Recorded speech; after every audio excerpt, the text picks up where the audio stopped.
पैसे ज़्यादा कभी थे नहीं, लेकिन फिर भी पैसे की भूख उतनी थी नहीं। न्यूज़पेपर डिलीवरी करता था, फिर कुछ दुकानों में सफाई करता था, फिर दुकान में सेल्समैन बना।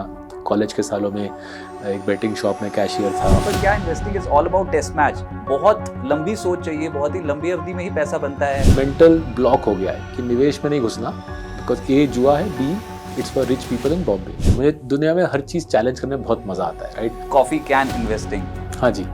इसको इंट्रोड्यूस करने के पीछे आपकी क्या मंशा थी?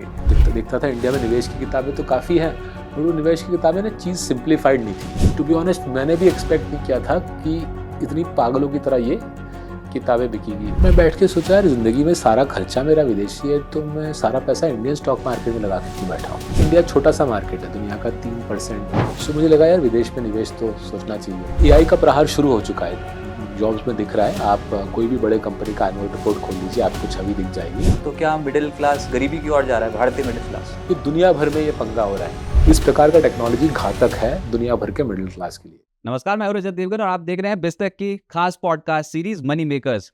मनी मेकर्स में हम बात करते हैं कि इक्विटी के जरिए दौलत कैसे कमाई जाती है। आज के हमारे मेहमान बहुत ही खास हैं। हमको ज्वाइन कर रहे हैं सौरभ मुखर्जी, जो कि फाउंडर हैं मार्सलस इन्वेस्टमेंट मैनेजर्स के। सौरभ जी नमस्कार, बहुत बहुत स्वागत है आपका बिस्तक। Thank you Rajat ji, thank you for hosting me. Sir, सबसे पहले तो यही बोलना चाहूँगा कि सफलता, कामयाबी, ये तो आपके कदम छू रही है और हर सफलता के पीछे एक कहानी होती है।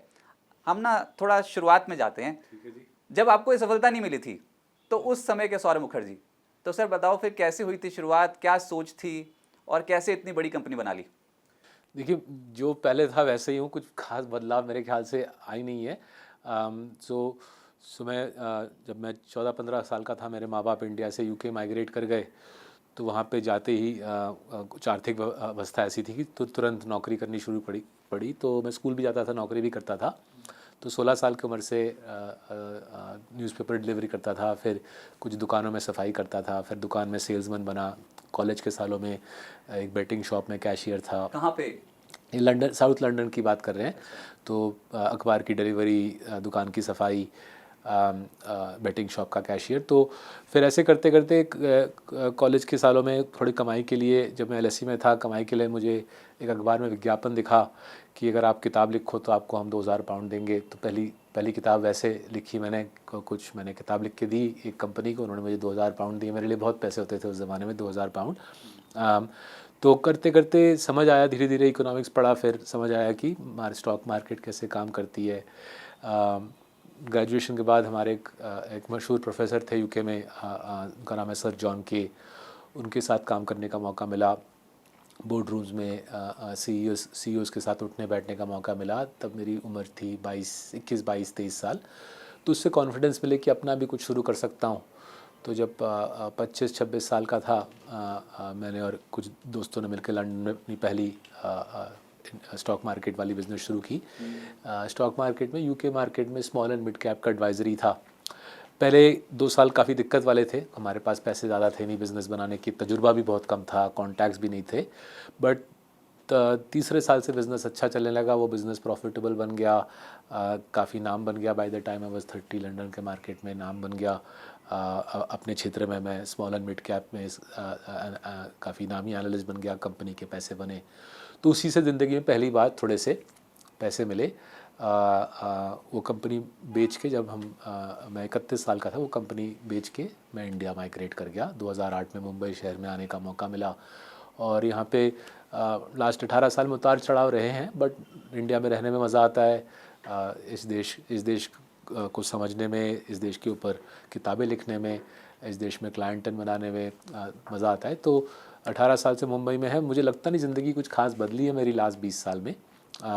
बट स्टॉक मार्केट में काम करना, वो इंडिया में हो या बाहर हो, एक दिलचस्प जर्नी है। वो जर्नी इतनी रोमांचक है रजत जी, वो जर्नी इतनी रोमांचक है कि वही रोमांच मेरी ज़िंदगी का, मुझे लगता है, सबसे बड़ा गिफ्ट है इस प्रोफेशन का हम जैसे लोगों को। नहीं, शुरू से फिर स्टॉक मार्केट का क्रेज़, थ्रिल, एक्साइटमेंट और पैसा बनाने का जुनून, यही आपको ड्राइव कर रहा है क्या? क्योंकि आपने बोला कि लंदन में सब कुछ सेट था, आपने जॉब भी की वहाँ पे? हाँ जी, जॉब भी की। 3 इयर्स जॉब किया, फिर अपना बिजनेस शुरू कर दिया। हाँ, तो वो बिजनेस शुरू करने के पीछे क्या मंशा थी? मतलब ऐसा इतना बड़ा रिस्क लेने के पीछे क्या? और वो बिजनेस आपने पहले लंदन में शुरू किया, फिर उसके बाद फिर आपने इंडिया में हाँ, वो शुरू करने की लंदन में बना के वो बिज़नेस वहाँ पे बेच दिया, थोड़े से पैसे मिले, और फिर इंडिया आके इंडिया के 2 साल कंट्री को एक्सपोर्ट किया, फिर इंडिया में भी जॉब की 8 साल, और फिर मार्सेलस शुरू हुआ 2018 में। तो आपके सवाल का मैं थोड़ा पीछे आता हूँ। तो मुझे कभी ना पैसे की उतनी भूख कभी थी नहीं, पैसे ज़्यादा कभी थे नहीं, लेकिन फिर भी पैसे की भूख उतनी थी नहीं। जैसे मैं बोल रहा था 1991 से मैं जॉब कर रहा हूँ, अखबार की डिलीवरी हो, दुकान की सफाई हो, कुछ ना कुछ काम मैं 16 साल की उम्र से कर रहा हूँ। और अभी तब तो लगता था मजबूरी है, करनी पड़ेगी पैसे के लिए। एंड लुकिंग बैक वो जॉब्स काफ़ी टफ भी थे, लेकिन मुझे जो छोटी उम्र से, बहुत कम उम्र से, 8-9 साल की उम्र से मुझे पढ़ने का एक नशा है, सीखने का एक नशा है, और प्रभु की कृपा से लिखना भी अच्छा आ जाता है। तो वो जो लर्निंग की भूख है ना, पहले किताबों से, फुटपाथ के सेकंड हैंड किताबों से दिल्ली में, फिर यूके में लाइब्रेरी से, पब्लिक लाइब्रेरी की किताबों से, और फिर जब हाथ में थोड़े पैसे आने लगे अपने खुद के ख़रीदे हुए किताबों से, वो लर्निंग की इच्छा बहुत स्ट्रांग रही है। एंड मेरे ख्याल से उसी वजह से हमेशा मैं जॉब छोड़ के अपने बिज़नेस की तरफ ग्रेविटेट किया हूँ, क्योंकि मुझे लगा है कि जब अपना बिज़नेस बनाता हूँ तो वो मोटिवेशन, ड्राइव, कंपल्शन कि सीखना है। जैसे मानिए आपके साथ पॉडकास्ट कर रहा हूँ, मैं काफ़ी सोचा हूँ, मेरे को काफ़ी क्यूरियोसिटी होती है कि अच्छा पॉडकास्टर और ऑर्डिनरी पॉडकास्टर में फ़र्क क्या है, कैसे कम्युनिकेट करना होता है, कैसे बात करनी होती है, इस क्षेत्र में सबसे बड़ा एक्सपर्ट कौन है। So it's not just investing, it's not just economy. मुझे हर मुद्दे पे लगता है कि जितना समझ सको, पढ़ सको, डीप जा सको, उतना मज़ा आता है। और वो मेरे ख्याल से काफ़ी बड़ा इम्पल्स रहा है to set up my own businesses. पर हमारे बहुत सारे ऐसे व्यूअर्स भी हैं जो बार बार ये प्रश्न भी करते हैं कि सीखा कैसे जाए। तो यहीं पे पूछ लेता हूँ ये वाला प्रश्न तो बिल्कुल, क्योंकि आप भी बोल रहे हो कि पढ़ाई करते करते ही सीखा है, खुद बुक्स पढ़ी और उसके बाद सीखा। तो इज़ इट पॉसिबल कि बुक्स पढ़ने से स्टॉक मार्केट आ जाए? तो देखिए, सीखने के 3 पहलू हैं, राइट। कोई भी मुद्दा हो, निवेश हो या पॉडकास्टिंग हो या खाना बनाना हो, कोई भी मुद्दे के मेरे ख्याल से कोई भी लर्निंग के 3 पहलू है। तो एक तो थियोरेटिकल नॉलेज, राइट, वो किताबों से आता है, यूट्यूब वीडियो से आ सकता है, पॉडकास्ट से आ सकता है। तो थियोरेटिकल नॉलेज पाना आई थिंक वो पहला फाउंडेशन है। उससे शुरुआत करनी पड़ती है, बिकॉज दूसरे ने जो सोचा, दूसरे लोगों ने पूरे वर्ल्ड में जो सोच रखा है, जो लिख रखा है, जो बोल रखा है, you might as well know that, right. अभी क्लाउड, चैट जीपीटी आपको एक संदर्भ, छोटा सा समरी भी फटाफट दे देगा, और फिर आप आराम से और डीप जाके थ्योरी को सीखिए। देन दूसरा है कि दूसरों से बात कीजिए जिन्होंने उस थ्योरी को अप्लाई किया है, और पूछिए कि बॉस क्या काम किया, क्या नहीं किया। तो निवेश के क्षेत्र में करीबन 26-27 साल की उम्र से मैं दूसरे निवेशकों से बात करना शुरू किया कि सर देखिए, मैंने किताबें तो पढ़ ली है, पीटर लिंच की किताब पढ़ी है, वॉरेन बफेट जी की किताब पढ़ी है, तो किताबें पढ़ ली है, ये थ्योरी मुझे आती है, प्रैक्टिस में बोलिए आपके लिए क्या काम कर रहा है, what would work for one investor would not work for another. तो दूसरा पहलू of learning is talk to other practitioners, जिनका तजुर्बा है उस मुद्दे पे। एंड तीसरा है खुद करना है, राइट। सो शुरुआत करनी है, जितना लो रिस्क तरीके से शुरुआत कर सको अपने पैसे, फॉर एग्जांपल निवेश के क्षेत्र में अपने पैसे से कर सको तो अच्छी बात है। पॉडकास्टिंग में अगर छोटा मोटा पॉडकास्ट खुद कर सको तो अच्छी बात है। सो 3 पहलू, 3 लेयर है किसी भी लर्निंग का, और जितना इंसान इन लेयर्स के अंदर, पहला reading and listening to other people, then talking to other people, and thirdly doing. किसी भी, मेरे ख्याल से किसी भी क्षेत्र में लर्निंग को अगर 3 हिस्सों में तोड़ दें और इस लर्निंग को अगर हम जारी रखें, हर एक लेयर को जारी रखें, तो गहराई से कोई भी सब्जेक्ट मेरे ख्याल से इंसान समझ सकता है। पर आपने रिटेल निवेशकों के लिए एक बहुत ही बड़ी फिलॉसफी इंट्रोड्यूस की, कॉफ़ी कैन इन्वेस्टिंग। हाँ जी। इसको इंट्रोड्यूस करने के पीछे आपकी क्या मंशा थी? सो जब मैं 2008 में इंडिया में आया, राइट, उस साल मई में हम पहुँचे, अपना यूके में कंपनी बेच के हम इंडिया में मई में लैंड किए। तो आके मुझे समझ आया कि यहाँ पे तो गर्म बुल मार्केट चल रहा है। बट दिलचस्प जो मुझे लगा कि एक रियल एस्टेट का जुनून, तब मुझे लगा कि लोगों के दिमाग में एक ऐसा भूत सवार है कि फ्लैट लेना है। 2008 में की बात कर रहा हूँ। तो उसके बाद एक करेक्शन हुई, उस करेक्शन में हमने बॉम्बे में फ्लैट लिया। बट फिर से 2010, 11, 12, 13, 14 फिर से मैंने देखा लोग कैसे व्याकुल हो रहे हैं रियल एस्टेट लेने के लिए। और उस ज़माने में अप टू 2015 कुछ स्टॉक मार्केट की इतनी इच्छा लोगों को थी नहीं, और मुझे बहुत दिलचस्प लगता था, बिकॉज मुंबई फाइनेंशियल कैपिटल, यहाँ पे फिर भी लोगों को इंटरेस्ट था।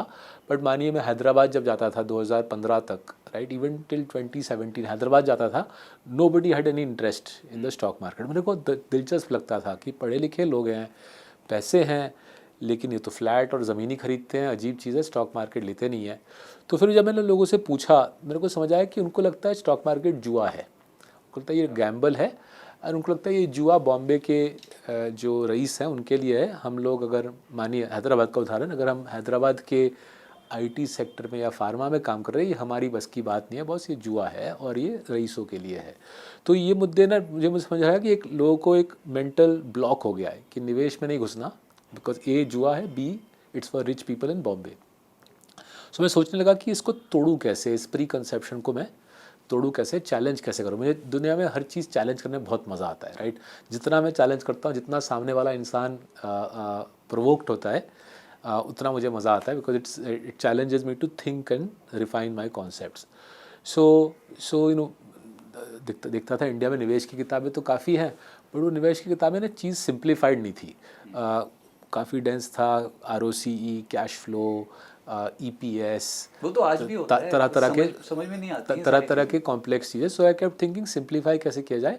तो ऐसे में एक 2014 के अंत की तरफ कुछ दोस्तों के साथ, स्टॉक मार्केट के दोस्त के साथ रात को डिनर चल रही थी हमारी लोअर परेल में, मुझे याद है।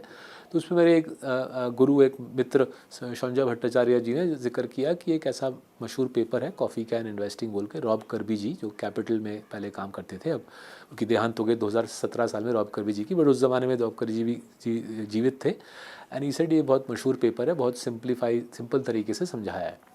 तो उसी रात मैं टैक्सी में पढ़ लिया वो पेपर, मैंने अपने फ़ोन पे निकाला, वो PDF था, Rob Kirby coffee can investing Google करके, और मुझे दिलचस्प लगा ये पेपर, राइट, कि ये तो बहुत मतलब 4 या 5 पन्नों का पेपर है और बहुत सिंपल तरीके से लॉन्ग टर्म इन्वेस्टिंग उन्होंने सुपर सिंप्लीफाई कर दिया है। एंड आई रियलाइज़ कि उन्होंने एक डीप कॉन्सेप्ट्स को सिंपल तरीके से समझा है।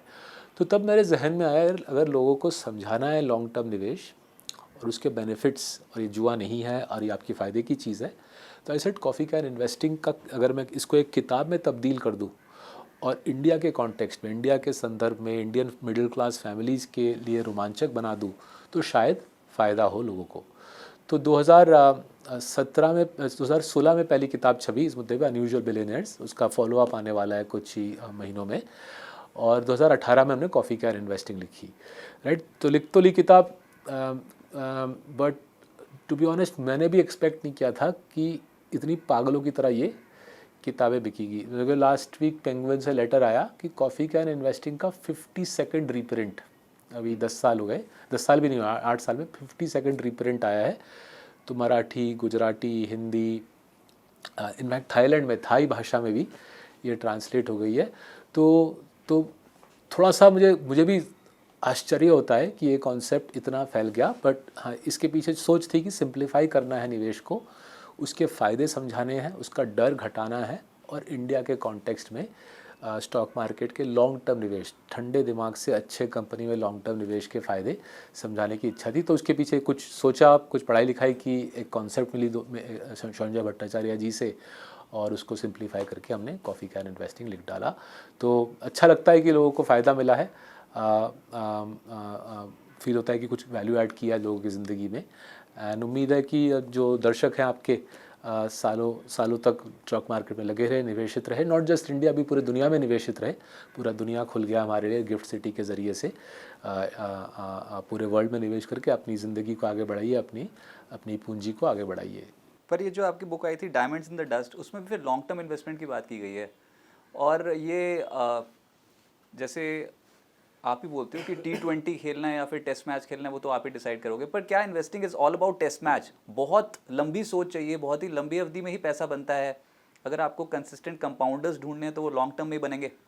हाँ जी, तो देखिए T20 और टेस्ट मैच का मुझे एनालॉजी मल्टीपल लेवल पे बहुत इंटरेस्टिंग लगता है, राइट। एंड मेरे ख्याल से लॉन्ग टर्म इन्वेस्टिंग जिस प्रकार की शैली हमें आती है, कुछ लोगों को T20 आती होगी, बट ये कुछ लोग जो T20 में अच्छे बैट्समैन हैं, कुछ लोग वही स्पेशलिस्ट है T20 के, टेस्ट क्रिकेट में रन बना नहीं पाते।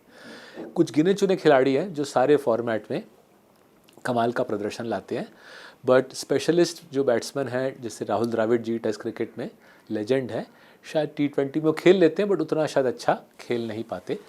तो मुझे वो इन्वेस्टिंग के केस में बहुत दिलचस्प लगता है कि जो जिस प्रकार का कैरेक्टर, जिस प्रकार का आपका स्वभाव है, आपको समझना है आपके लिए कौन सा प्रकार का इन्वेस्टिंग अप्रोप्रिएट रहेगा।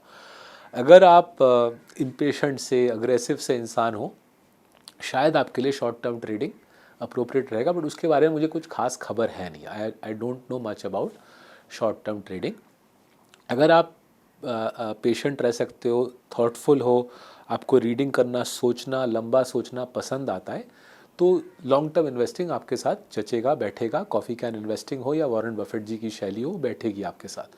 तो कुछ हद तक इन्वेस्टिंग आपको अपने अंदर झांकने के लिए मजबूर करता है।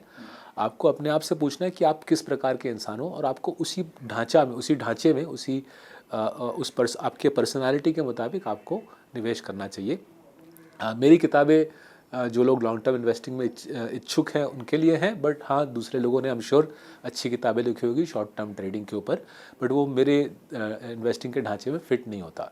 पर फिर वो ढांचा जो है, वो स्ट्रक्चर है, जो पिलर्स बनाए होंगे आपने, कि किस आधार पर बहुत सॉलिड कंपनी मिल सकती है स्टॉक मार्केट में जिसमें इन्वेस्टमेंट की जा सकती है फॉर लॉन्ग टर्म, तो वो क्या पैरामीटर्स हैं सर? हाँ जी, सो जो हमने हमारे किताबों में प्रयास किया समझाने का, अनयूजुअल बिलियनर्स में हो, कॉफ़ी कैन इन्वेस्टिंग में हो, डायमंड्स इन द डस्ट जैसे आपने जिक्र किया उसमें हो, और हमारी आने वाली किताब है द आर्ट ऑफ इंड्योरिंग, ये अनयूजुअल बिलियनर्स का फॉलोअप है। इसमें हमने क्या बोला है कि दो सबसे अगर सरल तरीके से कि दो बहुत सिंपल पहलू हैं एक अच्छे कंपनी के। पहला है कि जिसका जो रिटर्न ऑन कैपिटल है, राइट, जो प्रॉफिट बनाता है, प्रॉफिट डिवाइडेड बाय कंपनी में जितने कैपिटल लगा हुआ है, रिटर्न ऑन कैपिटल बोलते हैं हम इसको, वो नंबर 15 से ऊपर आना चाहिए। बिकॉज 15 रफली कैपिटल का कॉस्ट है, और कैपिटल का कॉस्ट 15, अगर कंपनी अच्छी है तो उसका रिटर्न ऑन कैपिटल 15 के ऊपर कंसिस्टेंटली आता रहेगा, 15% के ऊपर, 15% के ऊपर आता रहेगा। और दूसरा है उसकी जो कंपनी की जो ग्रोथ है, रेवेन्यू की ग्रोथ है, उसकी जो टॉप लाइन की ग्रोथ है, वो कम से कम डबल डिजिट में होगी, मतलब 10 के ऊपर होगी। ये दो पहलू अगर आप ले लो, एंड से 10 साल, कम से कम 10 साल, 20 साल का भी डेटा ले सकते हो, कोई भी कंपनी दोनों पहलू पर खरा निकलता है तो मेरे ख्याल से आपके कंसिडरेशन के लायक है, right. I am not saying तुरंत जाके खरीद लीजिए, बट ये आपका बेसिक फिल्टर होना चाहिए कि रिटर्न ऑन कैपिटल 11 के ऊपर आता है या नहीं, 15 के ऊपर आता है या नहीं, रिटर्न ऑन कैपिटल 15 के ऊपर आता है या नहीं, एंड रेवेन्यू ग्रोथ 10 के ऊपर आती है या नहीं। तो ये वाला जो फिल्टर है बहुत पावरफुल है। अनयूजुअल बिलियनर्स में 2016 में हमने इसके बारे में लिखा था। उस ज़माने में 2016 में हमने 30 ईयर लुक बैक किया था, कुछ 5-6 कंपनी आइडेंटिफाई किए थे जो खरे निकलते हैं इन पैरामीटर्स पे।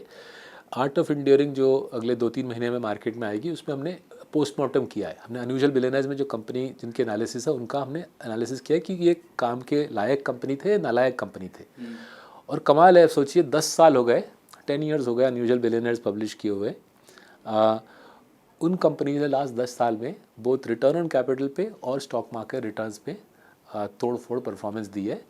तो अगर आप अनयूजुअल बिलियनर्स में जिन 6 कंपनीज का जिक्र है, एनालिसिस है, उनको अगर इक्वल वेट अगर आप ले लेते तो आप इंडियन स्टॉक मार्केट को कंफर्टेबली कंफर्टेबली आउट परफॉर्म करते over the last 10 years, right. ये जो लेने हैं 15% ROC और साथ ही साथ डबल डिजिट रेवेन्यू ग्रोथ, ये कितने साल पीछे हिस्टोरिकल डेटा देखते सो अनयूजुअल बिलियनर्स में हम 20-30 ईयर्स पीछे गए थे।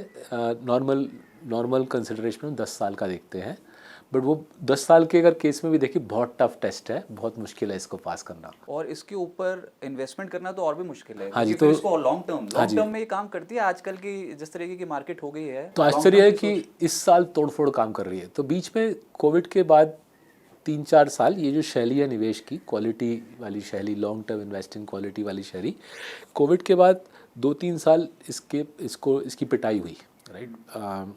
2017 से 21 खूब चला क्वालिटी, बट कोविड के बाद 3 वजह है कि 2-3 साल कोविड के बाद इस इन्वेस्टिंग स्टाइल को दिक्कतें झेलनी पड़ी। पहली वजह है कि क्या हुआ, कोविड में हम लोग 1.5 साल घर में सब बंद थे, तो उससे मजबूरन लोगों की सेविंग्स हो गई। तो जब दिवाली 2021 में हमको घर से निकलने की आज़ादी मिली, तो 2-3 साल लोगों ने दबा के रिवेंज स्पेंडिंग किया। मतलब कुछ आपको टॉप क्वालिटी फ्रेंचाइज होने की आवश्यकता नहीं थी, 2nd-3rd रैंक के भी हो तो आपका चल जाता था। मुझे याद है दिसंबर 21, जनवरी 22 मैं और मेरे फैमिली मेम्बर्स हम लोग जाते थे, मानिए पंचगनी या लोनावला छुट्टी पे। लगता था कि मुंबई में हमारे घर से लेके पंचगनी तक wall to wall traffic jam है, और पंचगनी में हर एक होटल, नॉट जस्ट अव्वल क्वालिटी का होटल, सेकंड थर्ड चौथे रैंक का भी होटल भरा हुआ था, क्योंकि रिवेंज स्पेंडिंग इतनी दबा के हो रही थी, राइट। तो जब हर चीज़ बिक रही है तो क्वालिटी की अहमियत घट जाती है। साथ ही साथ भारत सरकार ने क्या किया कोविड के दौरान, और ये 4 साल बरकरार रखा उन्हें, भारत सरकार ने दबा के कैपेक्स पे, मतलब इंफ्रास्ट्रक्चर पे खर्चा किया, राइट। तो सड़कें, रेलवेज, डिफेंस, तो ये कॉन्ट्रैक्टर जो हैं और पीएसयू खूब चले, राइट। तो वो जो दो प्रकार की जो चीज़ें हैं ना, सेकंड रंग थर्ड रंग कंपनीज और पीएसयू और उनके कॉन्ट्रैक्टर्स, उनमें क्वालिटी का कोई पार्टिसिपेशन नहीं है। तो क्वालिटी इसलिए 2-3 साल पिटा। फिर लास्ट 1 साल में क्या देख रहे हैं, जैसे जैसे कंजम्पशन फिर से नॉर्मलाइज हो रहे हैं, जॉब्स की हालत थोड़ी संगीन है, हाउस होल्ड्स के पास बहुत सारा कर्जा है, तो कंजम्पशन की दिक्कतें आ रही है, फिर से क्वालिटी उभर के आगे आ रहा है। भारत सरकार भी खर्चे अपने पुल बैक कर रहा है, सरकार का कैपेक्स ग्रोथ अब 20% ना रह के शायद 8-9% हो गया है, तो क्वालिटी फिर से वापस आ रहा है। और ये जो दो मैंने आंकड़े दिए आपको, 15% ROC, 10% रेवेन्यू ग्रोथ, उसके बाद हम 2 और लेयर ऑफ काम कर लेते हैं। पहला कि असेस करते हैं कि ये कंपनी इतनी खास क्यों है, क्या वजह है इसकी। तो उदाहरण के तौर पे लीजिए, डिवीज़ लैब की खासियत क्या है कि मुरली डिवी जी का जिस प्रकार का रिश्ता है, जिस प्रकार का रिलेशनशिप्स है विद दुनिया के सबसे बड़े बड़े pharma companies, board room relationship जो मुरली डिवी जी की है, वो किसी और के पास हिंदुस्तान में है नहीं। जिस प्रकार की पकड़ है उनकी बिग फार्मा के बोर्ड रूम्स के ऊपर, किसी और की इंडिया में उस प्रकार की पकड़ नहीं है। जाहिर है उसका फ़ायदा उनके कंपनी डिवीज़ लैब को मिलेगा। तो ये वाला जो मुद्दा है, समझना कि ये नंबर के पीछे क्या स्टोरी है, वो बहुत रोमांचक है, और वो उसी के ऊपर हम किताब लिखते हैं। मुझे बहुत दिलचस्प लगता है और डिविस लैब्स तो बहुत समय से मैं सुन रहा हूँ, आप हमेशा डिविस लैब्स का एग्जांपल हाँ लेके बैठे रहते हैं, बिकॉज बैठे भी 8 साल से बैठे हैं, बड़ा पोजीशन बना के, पैसा भी बनता रहता है। कोविड के दौरान थोड़ा बना, फिर थोड़ा टूटा, बट चलता रहता है। और आई थिंक 22-23 साल पुरानी है। अब सोचिए, इसको कहते हैं डिफेंसिबल मोट। तो मुरली डिवी जी ने डिवीज़ लैब का IPO किया था, आई थिंक 2002 या 3, राइट, 22-23 ईयर्स अगो। सबको पता है कमाल की कंपनी है, लेकिन कोई दूसरा बना नहीं सकता, ठीक है। तो इसको कहते हैं डिफेंसिबल मोड। सबको खबर है लेकिन कोई कॉपी नहीं कर सकता। तो फाइनल चीज़ जो हम सीखे कोविड के बाद, समझना कि कुछ साल ऐसे होते, कुछ साल ऐसे आश्चर्यजनक होते हैं कि डिवीज़ लैब जैसे कंपनी आसमान छू लेते हैं। तो जब वैसा होता है, we learn this the hard way, Rajat ji, जब ऐसा होता है डिवीज़ लैब जैसे कंपनी आसमान छू लेती है, तो उस पर पोजीशन घटा देना चाहिए, राइट। तो कोविड के दौरान ऑब्वियसली अनयूजुअल रीजंस थे कि डिवीज़ लैब आसमान छू गई, क्योंकि उन्होंने कोविड की दवाइयाँ बनाई on an exclusive basis for the best part of 2 years. Rocket कर गया उनका धंधा, बट कोविड के बाद देयरफॉर 1-2 साल उनके लिए प्रॉफिट करेक्शन आ गई। तो वो चीज़ हमने समझ लिया है कि लिविंग असाइड असेसिंग क्या खास है इस कंपनी के बारे में, एक फाइनल चीज़ करनी है कि वैल्यूएशन तोड़फोड़ है क्या। अगर कुछ अनयूजुअल वजह से वैल्यूएशन तोड़फोड़ है तो सावधानी बरतनी चाहिए। अदर देन दैट, ये जो सिंपल सा ढांचा है कॉफ़ी कैन इन्वेस्टिंग का, हमारी जो 2018 की किताब में समझाई गई है, वो काफ़ी पावरफुल ढांचा है, एंड जो आपके दर्शक हैं उसको अपना सकते हैं।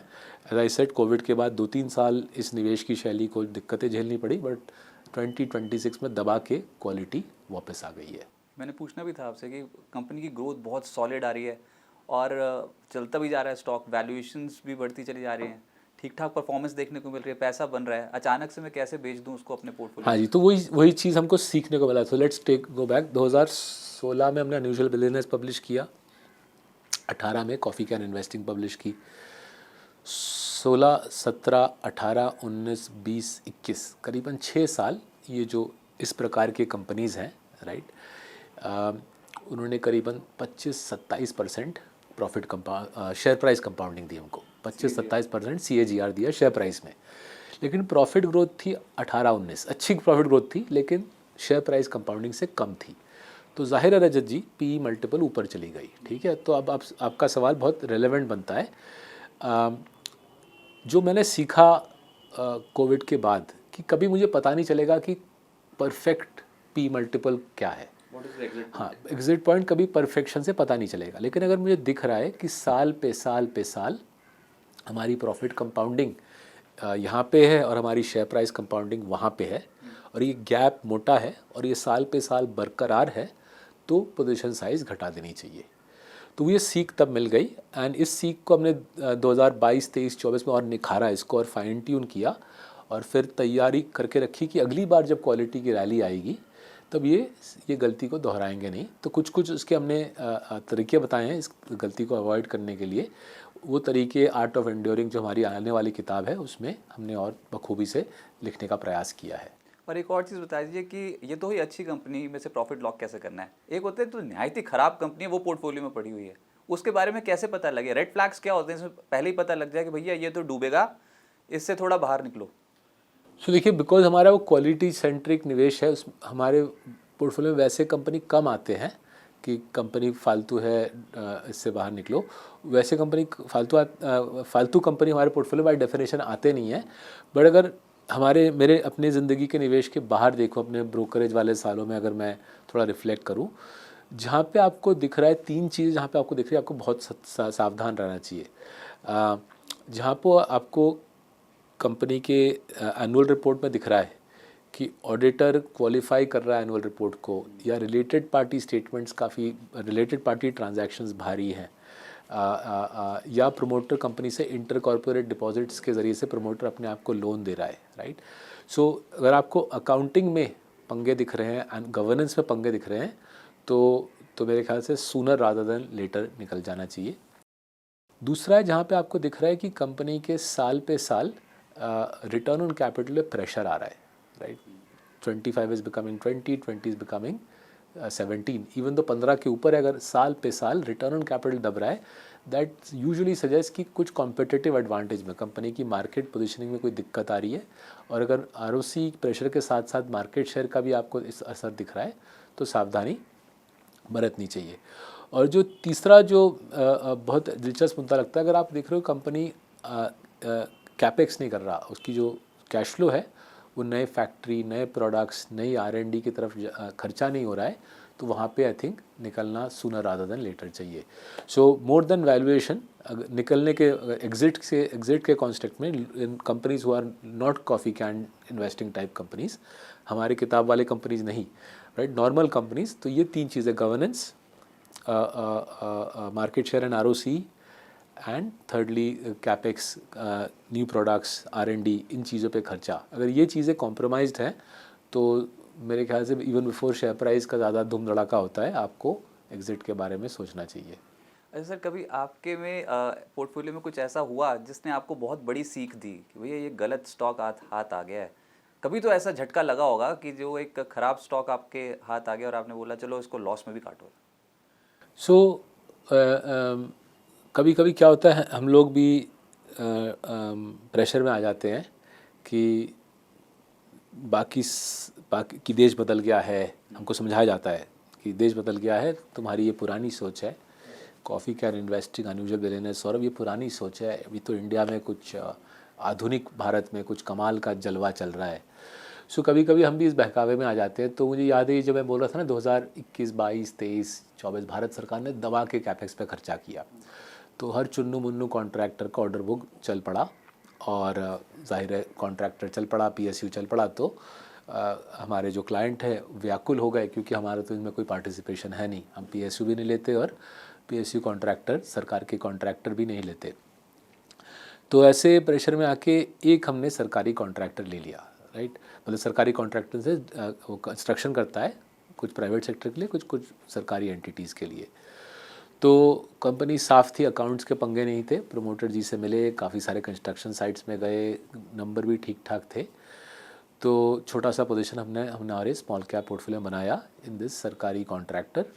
ट्रैक रिकॉर्ड अच्छा था, स्ट्रेस बट सरकार के साथ धंधा था। एंड मेरे को डर था कि कभी ना कभी तो उनका पैसा आना बंद हो जाएगा, बिकॉज वो हमेशा रिस्क रहता है सरकार के गवर्नमेंट कॉन्ट्रैक्टर्स, PSU कॉन्ट्रैक्ट में रिस्क क्या रहता है कि धंधा है, रेवेन्यू है, लेकिन कैश फ्लो नहीं आता है, पेमेंट नहीं आती है, राइट। तो मुझे तसल्ली दी गई, मेरे कोलीग्स ने दिया, मैनेजमेंट ने दी कि ऐसा नहीं होगा, वो ज़माना चला गया सौरभ, अब इस नए युग में ऐसा पंगा नहीं होगा। और फिर अनफॉर्चुनेटली ईरान वॉर आ गई, कड़की आ गई सरकार के पैसों में, PSU के पैसों में कड़की आ गई, और एज नाइट फॉलोज डे इनका कैश फ्लो जैम हो गया, राइट। तो छोटा पोजीशन था, बट फिर से लाइफ में और एक बार सीख मिली कि नथिंग टू डू विथ सरकार, nothing to do with PSU, कोई भी कॉन्ट्रैक्टर में पैसे नहीं लगाने, बिकॉज जब anything to do with government, tax revenue आती है जाती है, कभी टैक्स रेवेन्यू में कमज़ोरी आती है, पूरा जो इकोसिस्टम इर्द गिर्द है उसकी पेमेंट जैम हो जाती है। सर पोर्टफोलियोज में चर्न करते रहते हैं आप, या फिर seriously it's a long term हाँ जी, तो हमारे टिपिकल चर्न है पोर्टफोलियो में, हमारे जैसे जो फ्लैगशिप पोर्टफोलियो है CCP, उसमें चर्न करीबन 30-35% है। तो टिपिकल स्टॉक हमारे साथ 3 से 4 साल हमारे साथ रहता है। सो 3 to 4 year is the typical horizon. CCP में इलस्ट्रेट करने का, कॉफ़ी कैन इन्वेस्टिंग किताब में इलस्ट्रेट करने के लिए बोला है 10 साल होल्ड करके रखिए। बट डे टू डे हमारा जो डे टू डे पोर्टफोलियोज चलता है, कंसिस्टेंट कंपाउंडर्स जिसका नाम है, उस पर हमारा 3 to 4 ईयर्स टिपिकल स्टॉक हमारे पास रहता है। ये कंसिस्टेंट कंपाउंडर्स के कुछ एग्जांपल दे सकते हैं आप, ताकि पता तो लगे। मैं पहले व्यूअर्स को बताया था कि इट्स नॉट अबाउट हाँ जी, कोई रिकमेंडेशन सो है। डिवीज़ लैब जैसे 8 साल से निवेशित हैं। एज आई डिस्कस्ड, कोविड किस टाइम रॉकेट मारा, फिर कोविड के बाद आधा हो गया, बट हम लगे रहे, डटे रहे। इनफैक्ट कोविड जब आधा हो गया हमने पोजीशन और बढ़ा ली, और फिर अभी फ़ायदा मिला उसका।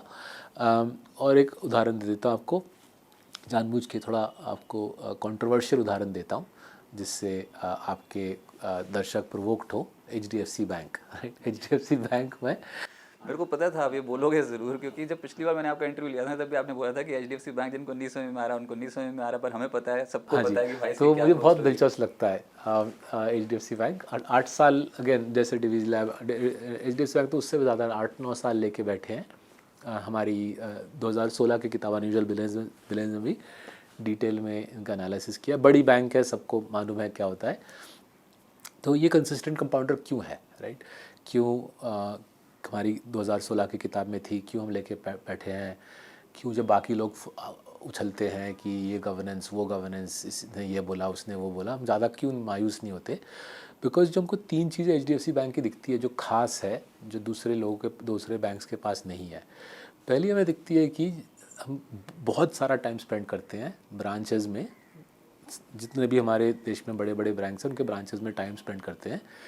जिस प्रकार का ड्राइव, जिस प्रकार का ब्रांच लेवल प्रोसेस, जिस प्रकार का क्वालिटी ऑफ स्टाफ हमको इनके ब्रांचेस में दिखता है, and I am not talking Bombay, I am saying छोटे छोटे शहरों में चले जाओ, डिस्ट्रिक्ट टाउन के नीचे चले जाओ, वो आई थिंक बहुत बड़ा इनके लिए कॉम्पेरेटिव एडवांटेज है। बैंकिंग इंडस्ट्री में अच्छा स्टाफ पाना, उसको रिटेन करना, उसकी मोटिवेशन बरकरार रखना बहुत मुश्किल चीज़ है। और that HR aspect, human relations aspect, high quality staff का grooming, retention, I think HDFC bank has done a better job than most other private sector banks. दूसरा है इनका अंडर राइटिंग, राइट। इंडिया में इतने एसेट क्वालिटी साइकिल आए हैं गए हैं। 2007-8 में क्रेडिट कार्ड्स फट गए, 2013, 14, 15, 16 में कमर्शियल लेंडिंग फट गया, 2018 में होम लोन्स फट गया, अभी फिर से हाल ही में माइक्रो फाइनेंस फट गया। इनकी credit quality, under writing India में क्लास अपार्ट है। कोई दूसरा बैंक इनके अंडर राइटिंग के आसपास नहीं आ पाया, कोई प्राइवेट सेक्टर बैंक भी इनके अंडर राइटिंग के आसपास नहीं आ पाया है। और तीसरी जो चीज़ इनकी खास है, इस बैंक की जो कासा फ्रेंचाइज है, लास्ट 4-5 साल में इंडिया में करंट एंड सेविंग्स अकाउंट उठाना बहुत मुश्किल हो गया है, बिकॉज सारा पैसा स्टॉक मार्केट में जा रहा है। हर एक बैंक के लिए पैसा उठाना मुश्किल हो गया है। कासा फ्रेंचाइज जो है अभी भी इनका बेजोड़ है। Nobody else has been able to build a CASA franchise as formidable. Numbers में दूसरे बैंक कभी क्या करते हैं, बिकॉज दूसरे बैंक को पता है कि स्टॉक मार्केट कासा लेके फैसिनेटेड है, वो फिक्स सेविंग्स अकाउंट पे रेट चढ़ा के कासा का पैसा आकर्षित करते हैं। सेविंग्स अकाउंट में ऊंचा रेट देते हैं, 6-7-8% सा खींचने के लिए। बट HDFC बैंक का लो कॉस्ट कासा फ्रेंचाइज मेरे ख्याल से इनकम्पेरेबल है। एंड बीच में जब आदित्य पुरी जी से शशि जगदीशन जी का ट्रांजिशन हुआ और फिर उन्होंने HDFC लिमिटेड को ख़रीदा, बीच में 2-3 साल ऊपर नीचे चढ़ गए because transitions were big, but वो सिस्टम सेटल हो गया है। और फिर से जिस प्रकार का क्रूज़ कंट्रोल में मनी मशीन था HDFC बैंक 2016, 17, 18, उस प्रकार का मुझे फिर से प्रदर्शन ब्रांचेस में देखने को मिल रहा है। सो बहुत दिलचस्प लगता है, बहुत अच्छा केस स्टडी है कि लोगों के सामने एक इंस्टीट्यूशन है जो जाके छू सकते हैं। See if I tell you Divi's lab is outstanding, जो आपका दर्शक है they can't go and go and touch and feel Divi's lab, right, because वो API बना रहा है US के MNCs के लिए। तो it's not a retail company. तो HDFC बैंक रिटेल है, सामने है, आप जाके देख सकते हो क्या हो रहा है, आप दूसरे बैंक के साथ कंपैरिजन कर सकते हो, तुलना कर सकते हो, ऐप का इस्तेमाल कर सकते हो, दूसरे बैंक के ऐप का इस्तेमाल कर सकते हो।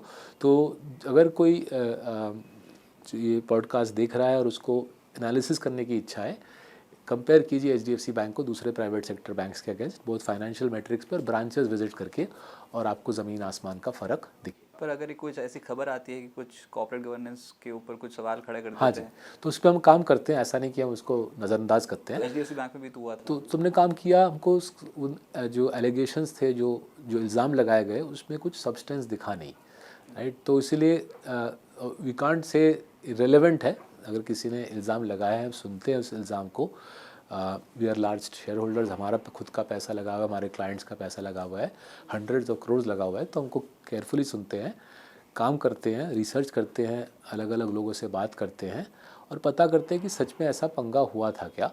अगर नहीं हुआ था तो अगर स्टॉक टूट रही है उसके बदौलत, तो थोड़ा और ख़रीद लेते हैं। पर फिर ये स्टॉक चलता क्यों नहीं? सवाल तो यही है ना कि HDFC बैंक इतने सालों से रिटर्न क्यों नहीं दे पाया? नहीं, ऐसा तो नहीं है। अगर मैं 3, 5, 10, 15, 20 और नंबर्स देखूं, बहुत फंडामेंटल्स में भी सॉलिड है। अभी तो फंडामेंटल्स फिर से ढंग से चलने लग गए हैं, और शेयर प्राइस रिटर्न भी अच्छी आई है। और दूसरे तरीके से मैं समझाता हूँ किस लिए, कैसे इसको आप परख सकते हो।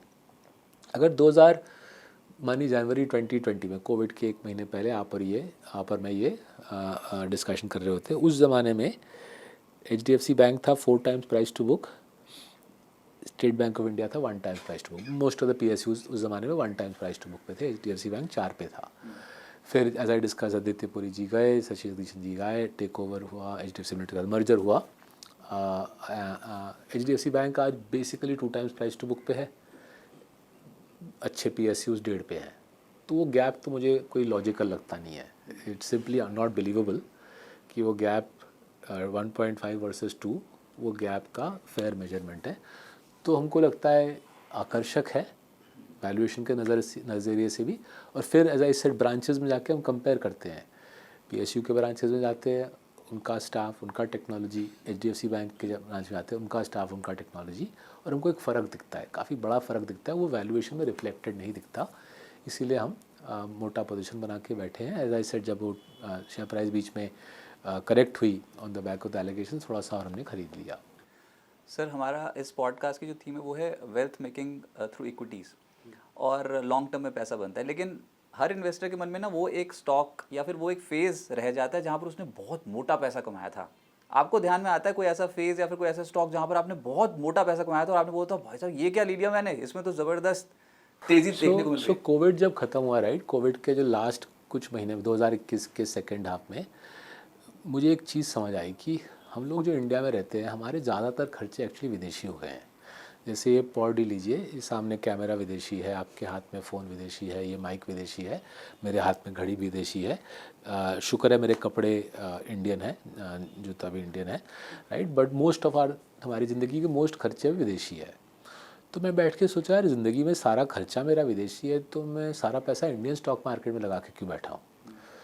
तो सोचते सोचते समझ आई कि ग्लोबली डाइवर्सिफाई तो करना है। इंडिया छोटा सा मार्केट है, दुनिया का 3% मार्केट कैप इंडिया में है, पूरा दरिया बाहर है।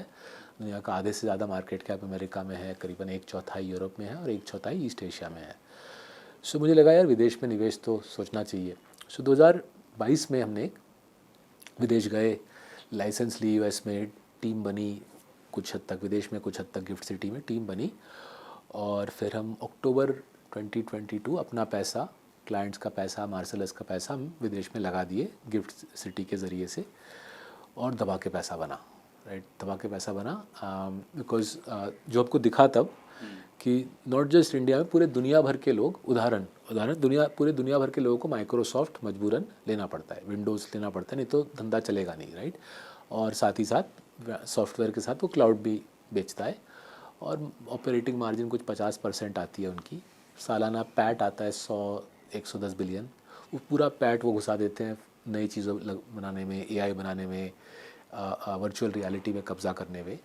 सो उदाहरण के तौर पे बोल रहा हूँ, माइक्रोसॉफ्ट की जो अर्निंग्स पर शेयर है वो भागती है 18% डॉलर, ठीक है ना। माइक्रोसॉफ्ट अलोन, उसका मार्केट कैप हमारे देश के मार्केट कैप से ज़्यादा आ जाता है, राइट।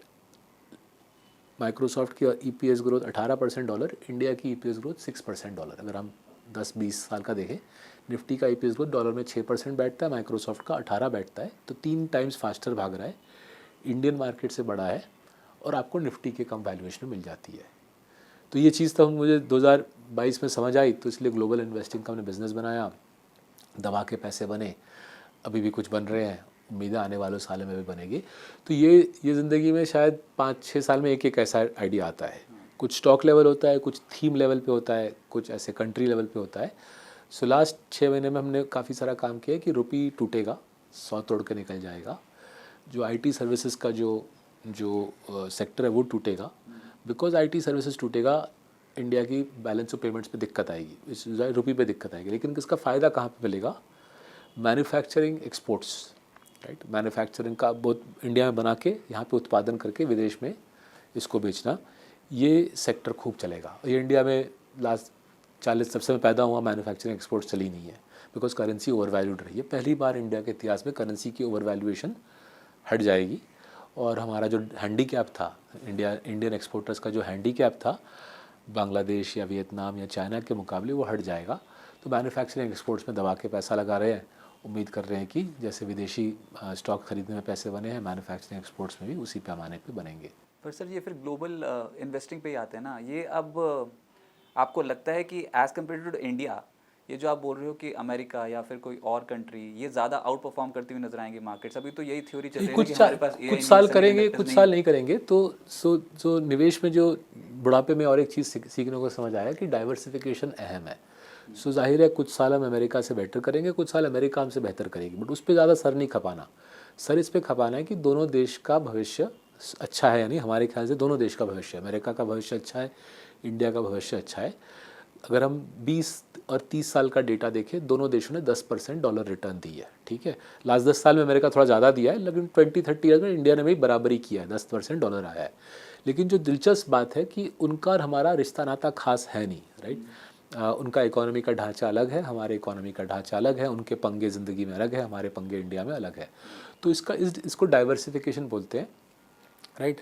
तो अगर आप दोनों देशों में, मेरे जैसे मैंने किया है, आधा आधा पैसा लगा दो, वहाँ पे आधा पैसा अपना एक्विटीज़ का, यहाँ पे एक्विटीज़ का आधा पैसा मेरा लगा हुआ है। If you put money equally, तो कभी वहाँ पे कमाई, यहाँ पे पिटाई, कभी यहाँ पे कमाई, वहाँ पे पिटाई, तो आपकी डाइवर्सिफिकेशन हो जाती है। इसको हम बोलते हैं डबल इंजन कंपाउंडिंग। आपके लिए दो बड़े डेमोक्रेसीज़ भाग रहे हैं, 2 फ्री मार्केट डेमोक्रेसीज़ आपको कमा के दे रहे हैं, मोटा मोटी मानिए 10% डॉलर, बट विथ डाइवर्सिफिकेशन तो आपकी वॉलेटिलिटी, आपको रात को चैन की नींद आती है, बिकॉज आपकी कमाई कहीं ना कहीं बरकरार रहती है। सो इसका एक प्रैक्टिकल उदाहरण ले लीजिए। लास्ट 2.5 साल इंडिया में कुछ खास स्टॉक मार्केट चली नहीं है, वहाँ पे चली है, लेकिन इसका विपरीत भी है, उल्टा भी हुआ है। 2022 में वहाँ पे पिटाई हुई मार्केट की, इंडिया में खूब मार्केट चला। तो अगर आप दोनों देशों में निवेशित हो, आपकी कमाई कहीं ना कहीं आती रहेगी, आपकी वॉलेटिलिटी घट जाएगी, आपकी कंपाउंडिंग नहीं घटेगी, आपकी कंपाउंडिंग उतनी रहेगी, एक्चुअली बेहतर होगी थोड़ी सी, लेकिन आपकी वॉलेटिलिटी ज़िंदगी में घट जाएगी। तो ग्लोबल डाइवर्सिफिकेशन के वजह काफ़ी सारे हैं। नाउ 4 साल पहले तक हम जैसे लोगों के लिए संभव नहीं था, बिकॉज टैक्सेशन हाई थी ग्लोबल स्टॉक्स पे 4 साल पहले तक। अभी इंडिया की तरफ लॉन्ग टर्म कैपिटल गेन सरकार ने बराबरी कर दी है। और दूसरा, महंगा था for a small firm like Marcellus to go abroad, कोई न्यूयॉर्क सिंगापुर में बड़ा सा बिजनेस लगाओ, वो उतना संभव नहीं है। भारत सरकार के बदौलत गिफ्ट सिटी में ग्लोबल इन्वेस्टिंग करना अब संभव हो गया, लाइसेंसेस मिलते हैं गिफ्ट सिटी में ग्लोबल इन्वेस्टिंग का। भारत सरकार ने टैक्स कोड भी लॉन्ग टर्म का सेम कर दिया है, 12.5 आप इंडिया में करो या बाहर, 12.5 बैठता है। तो ज़रिया आ गया है, एक तरीका मिल गया हम लोगों को ग्लोबल इन्वेस्टिंग करने का, और मेरे ख्याल से आपके दर्शकों के लिए बहुत लाभदायक होगा ग्लोबल डाइवर्सिफिकेशन करना गिफ्ट सिटी। पर ये थोड़ा पास्ट में अच्छे रिटर्न्स आए हैं ना, अभी फ्यूचर का क्या? क्योंकि अभी बातें ये होती हैं कि आर्टिफिशियल इंटेलिजेंस से जुड़ी जो कंपनियां हैं, स्टॉक्स हैं, वो बहुत ओवर वैल्यूड हो गए हैं, बबल बनता चला जा रहा है। आप इस वहाँ पे स्टॉक मार्केट का बैरली, अगर हम स्टॉक्स के बात करें, मानिए रसल 2000 2000 स्टॉक है, barely 40 of them are AI stocks, right. तो वहाँ पे हंड्रेड्स ऑफ कंपनीज है मैन्युफैक्चरिंग में, अर्निंग्स ग्रोथ उनकी है 20% रुपीज़ में, 15% डॉलर में वैल्यूएशन पेटे हुए हैं। हंड्रेड्स ऑफ कंपनीज है पावर जनरेशन में, ट्रांसमिशन में, कंजम्पशन में, अल्ट्रा लग्जरी में। So because they are colossal stock markets, 97% of the world market. S&P 500 का करीबन 45% वेट अभी पूरा जो AI सेमीकंडक्टर डेटा सेंटर का चेन है उसको अगर आप साइड में छोड़ दें, वहाँ पे हमने इस साल डीप अंडरवेट कर दिया है। जनवरी फरवरी में काफ़ी सारा हमारा ग्लोबल टीम ने काम करके AI और सेमीकंडक्टर को अंडरवेट कर दिया और हमने पैसा शिफ्ट कर दिया है टू सेक्टर्स जहाँ पे वैल्यूएशन 15-16 पी पे है, जैसे कि पावर, जैसे कि एरोस्पेस एंड डिफेंस। तो उदाहरण देता हूँ आपको, एयरबस, राइट। हमारे देश में मोस्ट प्लेन्स आर एयरबस, वो इंडिगो हो या Air India, most planes in India are Airbus. तो एयरबस का ऑर्डर बुक 16 साल तक भरा हुआ है। तो अगर अब कोई एयरलाइन आज ऑर्डर दे, 2042 में डिलीवरी होगी, 2042 में डिलीवरी होगी। नॉट ओनली ऑर्डर बुक भरा हुआ है, एक बार प्लेन खरीदने के बाद भी प्लेन चलता है 20-25 साल, उसका मेंटेनेंस का भी काफ़ी सारा पैसा मिल जाता है। तो आपको 20-22% EPS ग्रोथ मिल रहा है। रिमेंबर, एयरबस और बोइंग दो ही प्लेयर हैं, दोनों का ऑर्डर बुक भरा हुआ है। हमने एयरबस चुना है, शायद कोई वॉच कर रहा है बोइंग चुन सकता है, बट आपको 20-22% प्रॉफिट ग्रोथ मिल रही है, EPS ग्रोथ मिल रहा है और वैल्यूएशंस आपको वाजिब मिल रहा है, कोई बबल शबल है नहीं, राइट। नॉट ओनली आपको एयरबस या बोइंग, उनके जो सप्लायर है, जैसे उदाहरण इंजन सप्लायर प्लेन के दो ही है, जी एरोस्पेस है 75% मार्केट रखता है, रोल्स रॉयस 25 रखता है। इनकी ऑर्डर बुक भी, अगर प्लेन की ऑर्डर बुक भरी है तो जाहिर है इनका ऑर्डर बुक भी 10-11 साल भरा हुआ है, इनके वैल्यूएशंस भी वाजिब हैं, कंपटीशन है नहीं। और जैसे प्लेन वैसा आप इंजन में, आप इंजन बेचो, आपको 20 या 25 साल का मेंटेनेंस कॉन्ट्रैक्ट मिलता है। और अगर इंजन जी ने बेची है तो मेंटेनेंस के लिए किसी और के पास तो आप जा सकते नहीं हो, आपको जी के पास आनी है। तो आपको 20-30 साल का रेवेन्यू विजिबिलिटी मिल रहा है, राइट। एंड आपको वाजिब वैल्यूएशन मिल रही है, and this has nothing to do with AI। सो जब आप दुनिया में जाते हो, राइट, आप छोटे से स्विमिंग पूल से निकल के दरिया में जाते हो तो थोड़ा सा डर लगता है, राइट। मैं भी दरिया में जब पहली बार तैरने गया था बहुत डर लगा था। स्विमिंग पूल में तैरने में उतना डर नहीं लगता, not just because life guard है, नॉट जस्ट बिकॉज छोटा सा पूल है, वो किनारा पास ही है, बट बिकॉज दरिया में जो इमेंसिटी है, लगता है बॉस कैसे मैं झेलूँगा। तो थोड़ा टाइम लगता है, बट जो हमने प्रयास किया हमारे ग्लोबल एक्विटीज़ फंड के द्वारा कि छोटा निवेशक जो इंडिया में जो 5 लाख रुपया विदेश में लगाना चाहता है, ग्लोबल एक्विटीज़ फंड के ज़रिए से वो पूरे दुनिया में पैसा लगा सकता है। और हमारी जो टीम है उस दुनिया के ग्लोबल समुंदर में तैर रही है। मैं इस बात ज़रूर है कि इस ग्लोबल समुंदर में कुछ जगह समुंदर का पानी थोड़ा ज़्यादा गहरा है, शायद वहाँ पे ख़तरा है, नहीं जाना चाहिए, बट इतना बड़ा समुंदर है, इतने बड़े दरिया में आराम से तैर के मज़े लेने के काफ़ी सारे जगह हैं। अभी तो ये तैर रहे हैं और मज़े ले रहे हैं डोनाल्ड ट्रंप, लेकिन ये जो ग्लोबल इन्वेस्टिंग की आप बात कर रहे हो, आपको कौन सी इकोनॉमी सबसे बेहतर लगती है अभी जहाँ पर? देखिए, हर एक इकोनॉमी के पॉजिटिव्स एंड नेगेटिव्स हैं, राइट। और आप और मुझे कोई ज़रूरत नहीं है कि फिगर आउट करना है चाइना की बारीकी से क्या पॉजिटिव्स और नेगेटिव्स हैं, और डोनाल्ड ट्रंप जी और अमेरिका की पॉजिटिव्स नेगेटिव्स। हम वो काम हमारे सरकार को या IMF वर्ल्ड बैंक को छोड़ते हैं। गप्पा लड़ाने के लिए वो सब काम बढ़िया चलता है, बट काम की बात नहीं है। वो अमेरिका हो या जर्मनी हो या ताइवान हो, हमको समझना है कि ग्लोबल मार्केट में उस देश का माल कितना बिकता है। जैसे उदाहरण, ताइवान में जो TSMC कंपनी है, जो आपके हाथ में फ़ोन है, जो ये कैमरा है, जितने भी दर्शक ये पॉडकास्ट वॉच कर रहे हैं, सबके फ़ोन के अंदर जो चिप है TSMC की है। ताइवान तो छोटा सा देश है, राइट, अंधेरी जितना है, राइट, बॉम्बे में अंधेरी एक सबर्ब जितना पूरा देश है, बट पूरे दुनिया का सेमीकंडक्टर उस एक फैक्ट्री में बन रहा है। अब वो कंपनी ताइवानीज़ है क्या? मेरे ख्याल से नहीं है, वो दुनिया की कंपनी है। TSMC दुनिया की कंपनी है। आप इंडिया में किसी भी मॉल में चले जाओ, जो कपड़े लोग खरीद रहे हैं वो विदेशी है, जो हाथ में घड़ी है वो विदेशी होगी, जो हाथ में फ़ोन होगा विदेशी होगी, राइट। इनफैक्ट हार्डली मैं किसी को जानता हूँ जिसका इंडियन फ़ोन है। मेरे पास जैसे iPhone ऐसी बेंगलोर मेड है, बट विदेशी ब्रांड है, बेंगलोर मेड है। इंडियन ब्रांड फ़ोन का तो मैं मेरा कोई जाना परिचित कोई इंसान इंडियन ब्रांड फ़ोन रखता भी नहीं है। सो हमारे देश में जितना भी हम खर्चा कर रहे हैं वो सारा विदेश में जा रहा है, and most of us we don't even need to know वो ताइवान जा रहा है या जर्मनी जा रहा है, USA जा रहा है। हमको जो समझना है कि ये कहाँ पे कंपनी लिस्टेड है जो ख़रीद के मैं कमा सकता हूँ, राइट। तो जो पुरानी सोच है कि भैया दुनिया को तोड़ देते हैं ज्योग्राफी में और फिर सर खपाते हैं कि किस देश की अर्थव्यवस्था कैसी है, वो कर सकते हैं, बट वो टाइम पास है। मोर मतलब की बात है कि कौन सी चीज़ें दुनिया भर के लोग खरीद रहे हैं, उन कंपनीज़ में रिटर्न ऑन कैपिटल कैसी है, ग्रोथ कैसी है, कॉम्पिटिटिव एडवांटेज, मोट क्या है, और अगर मोट तगड़ी और वैल्यूएशन वाजिब है जो हंड्रेड्स ऑफ कंपनीज़ में है, तो ख़रीद के कमा लेते हैं। आप इतनी सारी कंट्रीज़ का नाम ले रहे हो, आप भारत का नाम नहीं ले रहे हो, तो हमारे यहाँ पर कोई स्ट्रक्चरल इशू हो गया है जिसको हम पहचान नहीं पा रहे हैं? नहीं जी, ऐसा नहीं। देखिए है? हम नॉट जस्ट मैं, हमारे सारे दर्शक, हम हेविली ओवरवेट इंडिया है। वर्ल्ड का, एज आई सेड, वर्ल्ड के स्टॉक मार्केट का 3% इंडिया है। मेरे केस में मेरा 50% पैसा यहाँ लगा हुआ है। जो शायद वॉच कर रहे हैं उनका 80-90-100% लगा हुआ है। तो we are all naturally overweight India. इसको नाम दिया जाता है, इसको कहते हैं कि होम बायस। वो यूएस के इन्वेस्टर भी अपने होम बायस हैं, यूके के भी हैं, इंडिया के भी हैं। जस्ट दैट होम बायस 100% होना अनयूजुअल है। उसीलिए जो मुझे लग रहा है कि आराम से होगा, जो आपके दर्शक हैं, ओवर द नेक्स्ट 10 ईयर्स धीरे धीरे उनका होम बायस, उनका होम पोर्टफोलियो 100 से शायद 70 हो जाए, शायद 60 हो जाए, 30-40% लोगों का पोर्टफोलियो धीरे धीरे से ग्लोबल नेचुरली बन जाएगा। बिकॉज उनको दिखेगा कि सस्ते कंपनीज वाजिब दाम पे मिल जाते हैं पूरे दुनिया भर में, not just America, not just Europe, east Asia में भी सस्ते कंपनी वाजिब दाम में मिल जाएंगे, तो इंसान उसका फ़ायदा उठाएगा। जैसे आपने बोला कि अगर 50% निवेश भारत में है, तो भारत में कहाँ, कौन सी ऐसी स्ट्रक्चरल स्टोरीज हैं, थीम्स हैं जहाँ पर आपको लगता है कि अगले दशक बहुत स्ट्रॉन्ग ग्रोथ आएगी? पहला जो मैंने बोला, जहाँ पे हमारी जो कोर सोच रहती है कि वो कॉफ़ी कैन इन्वेस्टिंग वाली किताब की सोच, अच्छे कंपनी, अच्छे प्रमोटर, प्रूवन ट्रैक रिकॉर्ड, और क्लियरली दिख रहा है मोट अच्छी है, और जब क्वालिटी की पिटाई होती है, ऐसे कंपनी आपको सस्ते में हमको मिल जाते हैं।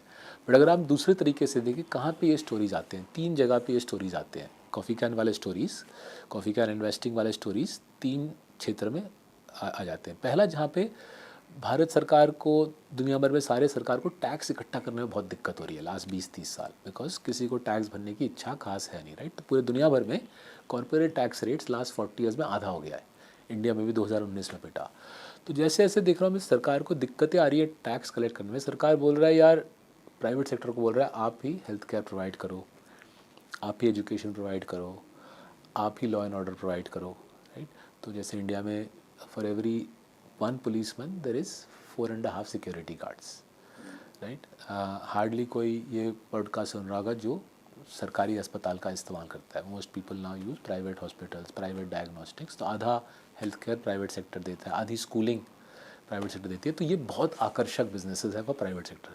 सरकार के पास उतनी कमाई नहीं है जितनी उम्मीद थी सरकार को, तो सरकार is pulling back from public services. तो यहाँ पे प्राइवेट सेक्टर आराम से कमा लेता है, राइट। तो ये एक स्ट्रक्चरल थीम है, ये बढ़ता रहेगा। Private sector entering public services and providing essential services, and जो अच्छा बिजनेस बना लेंगे उनका return on capital, revenue growth तगड़ा आता रहेगा। दूसरा है, जैसे जैसे एआई का प्रहार बढ़ता है, आईटी सर्विसेज की कमाई घटती है, इंडिया की बैलेंस ऑफ पेमेंट्स में दिक्कतें आती है, रुपी टूटता रहेगा। बट एज आई सेड, फ़ायदा किसको रहेगा? मैन्युफैक्चरिंग एक्सपोर्ट्स को। तो मैन्युफैक्चरिंग एक्सपोर्ट्स में हंड्रेड्स ऑफ अच्छे कंपनी लिस्टेड हैं। Many of them will grow at 20-25% for many years to come. Valuations वाजिब हैं, बस आपको मेरे को काम करके निकालना है कि मोड्स क्या है। तो टेक्सटाइल्स में, प्रेसिशन इंजीनियरिंग में, ऑटो एंसिलरीज में, दवाई के क्षेत्र में, राइट, 4 बड़े बड़े इंडस्ट्रीज़, ये कंपनीज़ कुछ कोयम्बटूर में होंगे, कुछ तमिलनाडु के अलग शहर, हुसूर जैसे शहर में होंगे, कुछ पुणे के इर्द गिर्द होंगे, कुछ गुजरात में, बड़ौदा, सूरत में होंगे, कुछ एनसीआर में होंगे, कुछ लुधियाना में होंगे, पूरे देश में फैले होंगे। मैन्युफैक्चर्ड एक्सपोर्ट्स का बढ़िया माहौल चलेगा।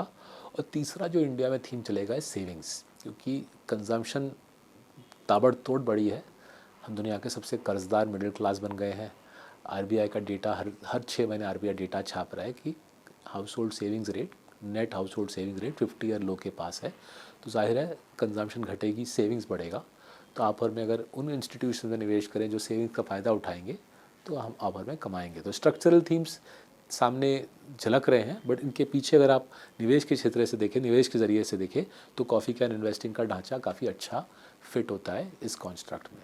सर ये आपकी हाल की स्टेटमेंट्स में से कुछ स्टेटमेंट्स हैं, उसमें एआई के ऊपर आपने इस बार स्टेटमेंट्स दिए हैं और उसमें आप बोल रहे हो कि वाइट कॉलर जॉब्स पे बहुत ज़्यादा खतरा है। तो क्या एआई जो है वो एम्प्लॉयमेंट को, भारतीय रोज़गार प्रणाली को बहुत बड़ी चुनौती देगा? सो देखिए, एआई का प्रहार शुरू हो चुका है, जॉब्स में दिख रहा है। आप कोई भी बड़े कंपनी का एनुअल रिपोर्ट खोल लीजिए, आपको छवि दिख जाएगी। वो एचडीएफसी बैंक हो, आईसीआईसीआई बैंक हो, एक्सिस बैंक हो, टीसीएस हो, विप्रो हो, आपको दिख जाएगी छवि एआई की। और अगर आप आईटी सर्विसेज कंपनीज़ का रिज़ल्ट देखें, आपको भविष्य का एक अच्छा संकेत मिलेगा। क्या दिख रहा है आईटी कंपनीज़ के रिज़ल्ट्स में? उनके एआई के बिजनेसेस करीबन 15-20% से रेवेन्यू ग्रोथ दिखला रहे हैं, अच्छी खबर है। बट उनकी नॉन एआई बिजनेसेस करीबन 5-6% से घट रहे हैं, टूट रहे हैं, श्रिंक हो रहे हैं। मोस्ट ऑफ द वर्कफोर्स उनकी लगी हुई है नॉन एआई बिजनेसेस में। सो आईटी सर्विसेज में करीबन 8 मिलियन पीपल काम करते हैं, 80 लाख लोग काम करते हैं। आई थिंक यहाँ पे जॉब कट्स शुरू हो गया आना। जाहिर है कोई कंपनी प्रेस रिलीज़ नहीं डालती सेइंग दैट हम 20,000 लोगों निकाल रहे हैं, बट चुपचाप वो कर रहे हैं और इसका असर साफ दिख रहा है रेजिडेंशियल रियल एस्टेट मार्केट्स में। फॉर एग्जांपल मुंबई, आप बेंगलोर का देखें या हैदराबाद का देखें या पुणे का रेजिडेंशियल रियल एस्टेट मार्केट देखें या गुड़गांव का देखें, जहाँ पे भी टेक वर्कर्स की संख्या ज़्यादा है, उस रेजिडेंशियल रियल एस्टेट मार्केट में दबाव ऑलरेडी आना शुरू हो गया है। लेकिन फ्री मार्केट में ये सब चीज़ें होती रहेगी। एआई का इस्तेमाल बढ़ेगा, आईटी सर्विसेज की जॉब्स घटेगी, फिर आईटी सर्विसेज वर्कर्स ही अपनी ज़िंदगी को फिर से बनाएंगे। क्या गिग वर्क करेंगे, वो इंडिया में बैठ के मानिए तंजानिया की किसी रेस्टोरेंट चेन का सॉफ्टवेयर बनाएंगे एआई का इस्तेमाल करते हुए, बट वो गिग वर्कर के हैसियत से, नॉट एज अ एम्प्लॉई। वो इंडिया में बैठ के किसी स्वीडिश बिस्किट कंपनी का सोशल मीडिया अकाउंट मैनेज करेंगे गिग वर्कर के हैसियत से। तो मेरे ख्याल से हमारी जो हाल ही में बुक किताब है ब्रेक पॉइंट में हमने क्या समझाया रजत जी, कि इंडिया में आईटी का प्रहार शुरू हो गया, एआई का प्रहार शुरू हो गया आईटी सर्विसेज जॉब्स के ऊपर, कॉल सेंटर जॉब्स के ऊपर। बट ब्रेक पॉइंट में ये भी बोला है कि करीबन 100 मिलियन जॉब्स नए बनेंगे इंडिया में ओवर द नेक्स्ट 4-5 ईयर्स, ये gig, white collar gig jobs के क्षेत्र में। तो एक सागर मंथन से हम गुजर रहे हैं। करेंसी टूटेगी, मैन्युफैक्चरिंग एक्सपोर्ट्स आगे आ जाएंगे, कंजम्पशन घटेगी, सेविंग्स बढ़ेगा, पुराना ऑफिस जाके सुबह उठ के नहा धो के ऑफिस जाने का सिलसिला ख़त्म हो जाएगा, कॉलेज से ग्रेजुएट करके जॉब पाके सैलरी बोनस पाने का सिलसिला ख़त्म हो जाएगा, गिग वर्क का माहौल आ जाएगा। दुनिया का सबसे ज़्यादा गिग वर्क इंडिया से किया जाएगा। सर एक सवाल और है, और वो आपने वो भी रिसेंट स्टेटमेंट दी है कि मिडिल क्लास ने पिछले 1 दशक में कुछ ज़्यादा उनकी आमदनी में इजाफा नहीं हुआ है। हाँ जी। तो क्या मिडिल क्लास गरीबी की ओर जा रहा है, भारतीय मिडिल क्लास? ये दुनिया भर में ये पंगा हो रहा है। बेसिकली टेक्नोलॉजी का जिस प्रकार से रुझान है, राइट, वो फैक्ट्री की टेक्नोलॉजी बोले या ऑफिस की टेक्नोलॉजी बोले, उसको रोबोटाइजेशन बोले या एआई बोले, इस प्रकार का टेक्नोलॉजी घातक है दुनिया भर के मिडिल क्लास के लिए। ये प्रमोटर क्लास के लिए शानदार है, राइट। जैसे मैं एआई का इस्तेमाल मार्सलस में बढ़ाऊंगा और ज़्यादा पैसे कमाऊंगा, राइट, बट लोगों की आवश्यकता घट जाएगी, राइट। सो जो वर्किंग क्लास है, जो मानिए प्लम्बर है, इलेक्ट्रिशियन है, उसकी तो ज़रूरत बरकरार रहेगी, right. Plumber, electrician, beautician etcetera, उनकी ज़रूरत बरकरार रहेगी। जो प्रमोटर क्लास है, जिसके पास कैपिटल है, पूंजी है, वो भी आगे बढ़ता रहेगा। बीच में जो है वो दुनिया भर में पिस रहे हैं। जो आपने बिल्कुल सटीक बोला, ब्रेक पॉइंट में हमने हमारे किताब ब्रेक पॉइंट में हमने भारत के इनकम टैक्स का डेटा इस्तेमाल करते हुए दिखाया है कि जो श्रेणी हमारे देश में 5 लाख से 1 करोड़ कमाती है, उनकी अर्निंग्स पूरी जैम हो गई है पिछले दशक में। ये दुनिया भर की कहानी है, बट इंडिया के संदर्भ में हमने ब्रेक पॉइंट लिखा है। सर अब इस पॉडकास्ट के अंतिम चरण में आ गए हैं, तो रैपिड फायर ये हमारे सेगमेंट होता है, उसमें मैं सवाल पूछूंगा, आप उसको एक लाइन में भी बता सकते हैं या फिर एक वर्ड में भी। तो पहला सवाल है कि एक ऐसी हैबिट जिसने आपको सक्सेसफुल बना दिया। आई थिंक किताब पढ़ना, मेरे ख्याल से वो अभी तो, जब मैं किताब पढ़ता था वैसे सोचता नहीं था, बट अभी पता चल रहा है कि बहुत कम लोग किताब पढ़ते हैं।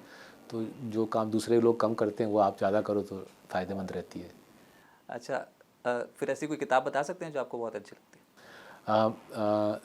जो किताब हमने अनयूजुअल बिलियनर्स लिखा, वो उसकी लिखने की इंस्पिरेशन हमको एक आउटसाइडर्स नाम की किताब से मिली। The outsiders by William Thorndike. कमाल की किताब है, ग्लोबल कंपनीज़ के ऊपर है, बट जिस प्रकार से लिखी गई है बहुत कुछ सीखने को है कि किस प्रकार से ग्रेट कंपनीज बनाई जाती है। ओके, एक इन्वेस्टर जिसको आप आदर्श मानते हो? विदेश में तो वॉरेन बफेट जी का मैंने जिक्र किया। इंडिया में संजय भट्टाचार्य जी से बहुत कुछ सीखा हूँ, शंकर नरेन से बहुत कुछ सीखा हूँ। अच्छा, एक व्यक्ति आउटसाइड फाइनेंस जिससे आप प्रेरित हो? विराट कोहली मुझे कमाल के इंसान लगते हैं मुझे। एक तो मेरी तरह दिल्ली से हैं। मिले हो? नहीं, कभी उतना उस सौभाग्य रहा नहीं है, बट कमाल के इंसान लगते क्या पता वो भी आपसे मिलना चाहते हैं। जिस प्रकार से ज़िंदगी बनाई है उन्होंने, जिस प्रकार से उन्होंने ग्लोबली डाइवर्सिफाई भी कर लिया, लग रहा है उनका जो इन्वेस्टमेंट पोर्टफोलियो जो मुझे खबर आती है वो भी ग्लोबली डाइवर्सिफाइड है। बट लीविंग असाइड उनका पैसा और उनका क्रिकेट टीम में क्रिकेट सक्सेस, जिस प्रकार से लाइफ बनाई है, फैमिली लाइफ बनाई है, बहुत अच्छा लगता है। Wishing in the very best. एक ऐसा फाइनेंशियल मेट्रिक जिसको आप स्टडी करते ही हो किसी भी कंपनी में इन्वेस्टमेंट करने से पहले? ROC, return on capital. ये आपका फेवरेट है? हाँ जी। एक ऐसी मिस्टेक जो इन्वेस्टर्स को कभी नहीं करनी चाहिए, अवॉइड करनी चाहिए? एक प्रकार का प्रोडक्ट मिलता है इंडिया में जहाँ पे इंश्योरेंस और इन्वेस्टमेंट को एक साथ घुसा दिया जाता है। वो मैंने किया था, वो गलती की थी। वो मेरे ख्याल से मेरे लिए लाभदायक नहीं था। टर्म लाइफ पॉलिसी लाभदायक रहा है मेरे लिए, बट वो जो प्रोडक्ट मैंने ली थी, अनफॉर्चुनेटली तभी मैं इंडिया आया था, मेरे को डरा के किसी ने ये प्रोडक्ट बेच दिया था, इंश्योरेंस और इन्वेस्टमेंट को एक साथ। वो मेरे लिए काफ़ी हानिकारक प्रोडक्ट था। सर स्ट्रेस तो बहुत होता होगा आपको, तो रोज़ ही स्ट्रेसफुल डे होता होगा, आप रिलैक्स कैसे करते हैं? वही किताब पढ़ते हैं, घर में लोगों के ताने सुनते हैं और ट्रैवल करते हैं फैमिली के साथ। हाँ, वो फेवरेट हॉलीडे डेस्टिनेशन कौन सी?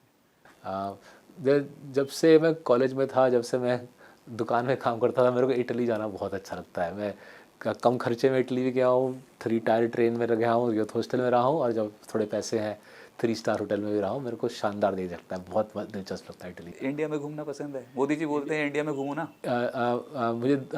मेरी आधी फैमिली, मैं इंडिया में माइग्रेंट हूँ। 2008 साल में मेरे वाइफ और मैं इंडिया माइग्रेट किए थे, तो मेरे माँ बाप, मेरे सिस्टर वगैरह, मोस्ट रिलेटिव्स अनफॉर्चुनेटली इंडिया में रहते नहीं है। वो सब 30-40 साल पहले निकल गए इंडिया से। इंडिया में मुझे साउथ इंडिया, काम पे, छुट्टी पे साउथ इंडिया आना बहुत अच्छा लगता है, मतलब बहुत इंस्पिरेशन लगता है। केरल, तमिलनाडु, आंध्रा, जिस प्रकार का एजुकेशन सिस्टम है, जिस प्रकार की लोगों की वर्क एथिक है, जिस प्रकार का लोगों का स्वभाव है, मुझे बहुत इंस्पिरेशन। मेरे को दुनिया का सबसे fast growing region South India है, और मेरे ख्याल से अगले दशक तक ये अगला 10 ईयर्स तो कंफर्टेबली बरकरार रहेगा। कमाल का जगह है साउथ इंडिया। अगर आप इन्वेस्टर नहीं होते, फंड मैनेजर नहीं होते, तो फिर क्या होते? किताब लिखता, कमाई के लिए लिखता, शायद आपकी तरह जर्नलिज्म में होता। जर्नलिज्म अच्छी लगती है आपको? हाँ जी, मुझे बहुत अच्छी लगती है। जो लोग दुनिया को समझ के दूसरों को समझाते हैं, मुझे वो लोग ऑलमोस्ट भगवान बराबर लगते हैं। अरे सर, मतलब तो बड़ी बात कर दी।